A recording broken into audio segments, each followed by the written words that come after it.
A prominent billionaire businessman says that we have entered a new era in politics where policy and personalities mean nothing and algorithms drive everything we see. Mark Cuban posting on X that 2024 is the first AI-driven election season, adding that this seems to be a race where everyone's frame of reference is influenced more by the narratives delivered by the algorithms we consume than the actual events themselves. Those algorithms evolve as new information, accurate or not, are posted.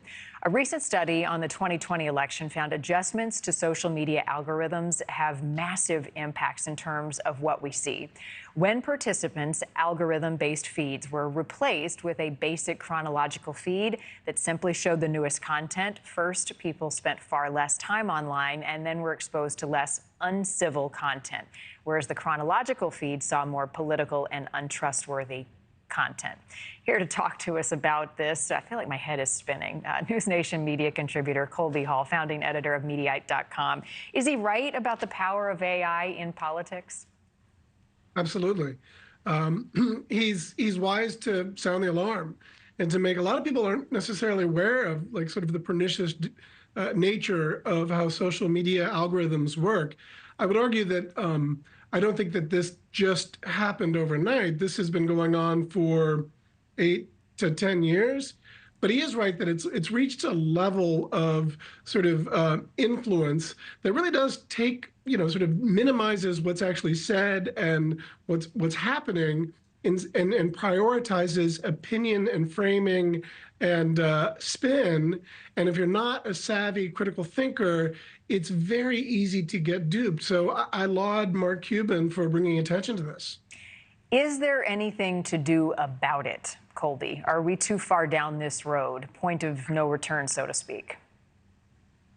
Great question, and I don't know the answer. I don't think the genie can be put back in the bottle. I think that the best approach here is to teach individuals how we used to call it machine learning. Now it's these algorithms that basically take your data and track that messaging that does well and reinforces that. So people on social media that say crazy over the top things to farm engagement get rewarded by more engagement. And ironically, this is something that was sort of the conservative side was complaining about, how big tech was putting the thumb on the scale of justice over the last 4 to 8 years.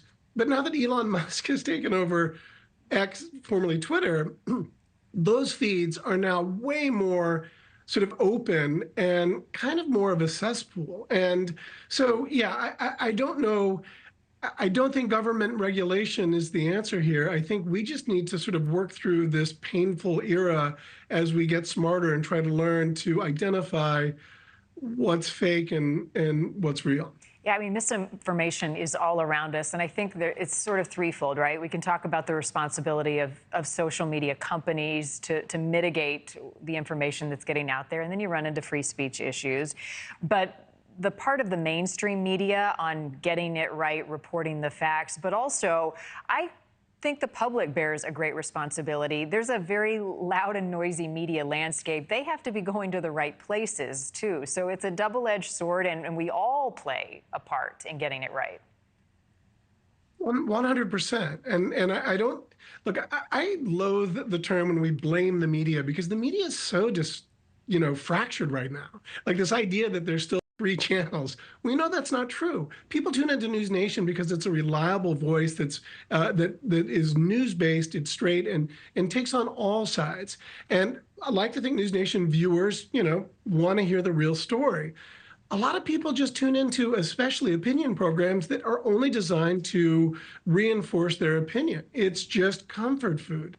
And yes, I think the American public needs to take on some responsibility and do a better job of trying to listen to both sides and, learn what's fake and what's not fake. Thank you for watching. Go to newsnationnow.com to find NewsNation on your television provider. And don't forget to click the red subscribe button below to get more of NewsNation's fact-driven, unbiased coverage.